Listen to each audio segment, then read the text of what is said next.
তোমাদের পিতা ইব্রাহিমের সুন্নাত। সাহাবীরা জিজ্ঞাসা করছে, ফামা লানা ফিহা ইয়া রাসূলুল্লাহ, এতে আমাদের কি হবে, নেকি কি?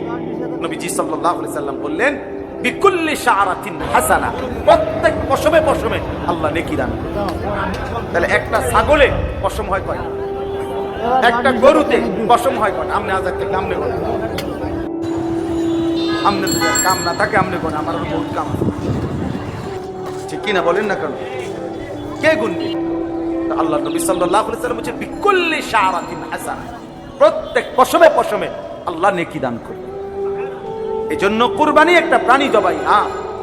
কিছু মুরতাদ আছে, কিছু নাস্তিক বেঈমান আছে, কিছু মুনাফিক এই বাংলাদেশও আছে, আমরা নিজে পত্রিকায় দেখছি, বিবৃতি দেয় যে এত প্রাণী জবাই না করে এই টাকাগুলো গরিব দুঃখীকে দান করলে ভালো হতো।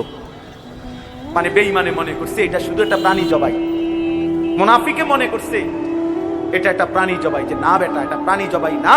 এখানে আল্লাহ তাআলা বলেন, ওয়ায়াযকুরু ইসমাল্লাহি ফি আইয়ামিন মা'লুমাত আলা মা রাযাকাহুম মিন বাহিমাতিল আনআম, চতুষ্পদ হালাল যে প্রাণীগুলোর উপরে কুরবানির নির্ধারিত 3 দিনে জবাইয়ের মুহূর্তে আমি আল্লাহর নাম, আমার স্মরণ, আল্লাহু আকবার, এটা যে উচ্চারিত হয়, আমার জমিন গোটাটার মধ্যে তাকবীরের আওয়াজ হয়, আমি আল্লাহ এই উদ্দেশ্যেই কুরবানির বিধান দিয়েছি।